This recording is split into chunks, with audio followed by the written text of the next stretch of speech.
Assalamualaikum warahmatullahi taala wabarakatuh.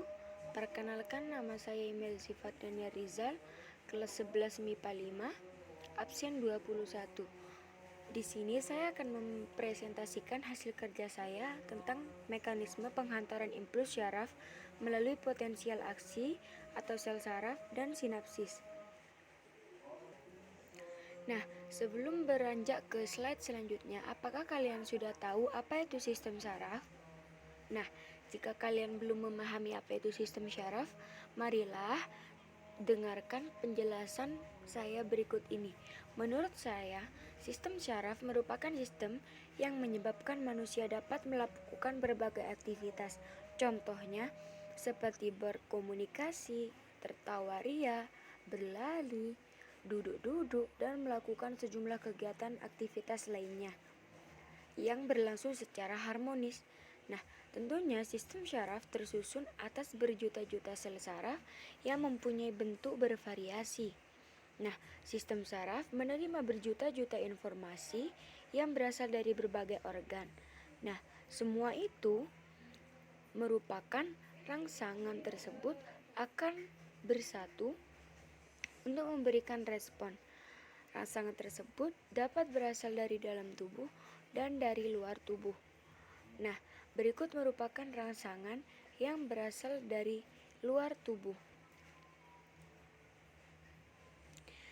Rangsangan yang berasal dari luar tubuh dapat berupa rasa asam, pahit, dan manis, sentuhan dan cahaya, suhu, tekanan, atau gaya berat. Nah, sedangkan rangsangan dari dalam tubuh berupa rasa lapar, rasa kenyang, sakit yang dirasakan tubuh dan lelah. Lalu, apakah kalian tahu bagaimanakah mekanisme penghantaran impuls saraf? Impuls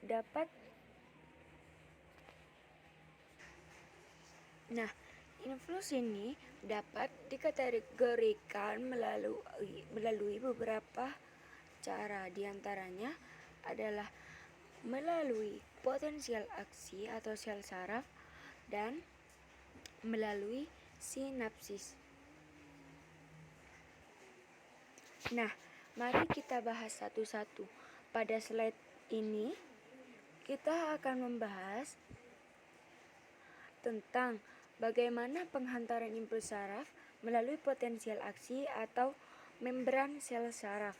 Nah, di dalam neuron sebenarnya terdapat membran plasma yang sifatnya semi-permeable.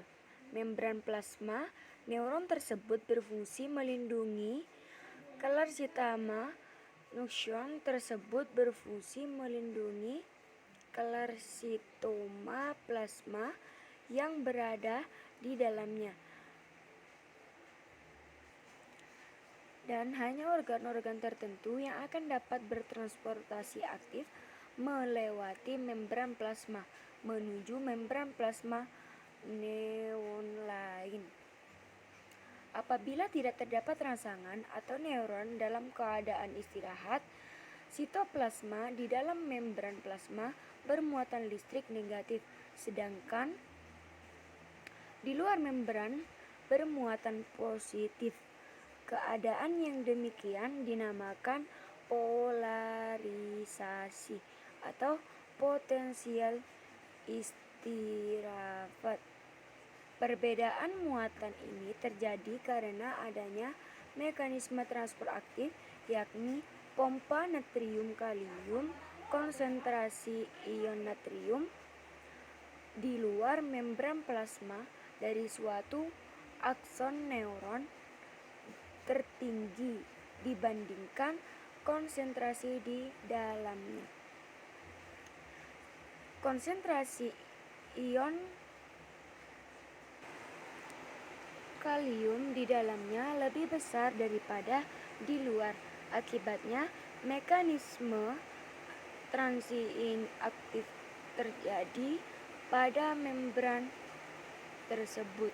Kemudian, apabila neuron dirangsang dengan kuat, permeabilitas membran plasma terhadap ion melemah. mengalami peningkatan permeabilitas. Membran ini dijadikan ion mat berdifusi ke dalam membran sehingga muatan sitoplasma berubah menjadi fasifit. Fase seperti ini dinamakan depolarisasi atau pulverisasi. Sementara itu, ion K+ akan segera berdifusi melewati membran plasma. Fase ini dinamakan repolarisasi. Perbedaan muatan pada bagian yang mengalami polarisasi dan depolarisasi akan menimbulkan arus listrik. Kondisi depolarisasi ini akan berlangsung terus-menerus sehingga menyebabkan arus listrik. Dengan demikian, impuls saraf akan terhantar sepanjang akson. Setelah impuls, bagian yang mengalami depolarisasi ini akan mengalami fase sistilahus kemudian dan tidak akan ada impuls yang lewat. Waktu pemulihan ini dinamakan fase theta relaksasi atau Undershoot. Nah, seperti itulah mekanisme perjalanan impuls melalui membran sel saraf atau sel listrik. Nah, pada slide selanjutnya kita akan membahas tentang mekanisme penjalanan impuls melalui sinapsis. Nah, apakah kalian tahu apa itu penjalanan impuls melalui sinapsis? Nah, jika kalian tidak tahu, mari kita bahas. Selain melalui membran plasma, impuls juga diantarkan melalui sinapsis. Sinapsis merupakan persambungan unik yang memberikan komunikasi antara satu neuron dengan sel-sel lain. Sinapsis dapat ditemukan di antara dua neuron, antara reseptor sensorik dan neuron sensorfik, antara neuron motoris dan sel otot yang dikontrinya. Selain itu, sinapsis dapat ditentukan antara neuron dengan sel kelenjar. Apabila impuls sampai pada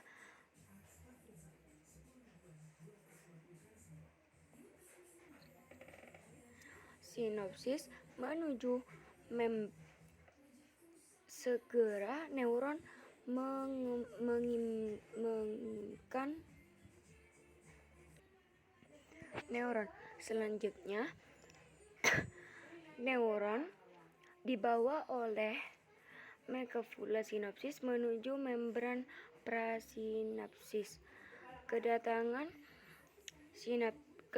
impuls tersebut membuat permeabilitas membran presinapsis terhadap ion meningkatkan. Terjadi depolarisasi sehingga ion masuk dan merangsang vesikula sinapsis untuk menyatu dengan membran prasinapsis bersama.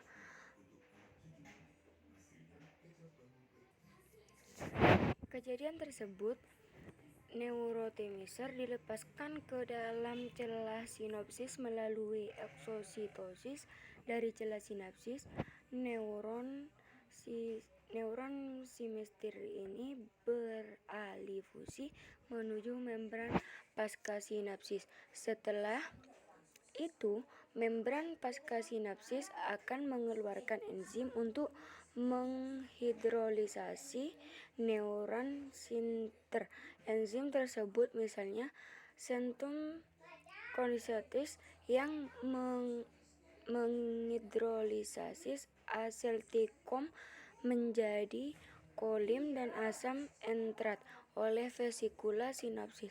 Hasil hidrolisis kolim dan asam etarolit akan disimpan sehingga sewaktu-waktu bisa digunakan kembali. Nah, seperti itu penjelasan saya. Kurang lebihnya mohon maaf. Wassalamualaikum warahmatullahi taala wabarakatuh.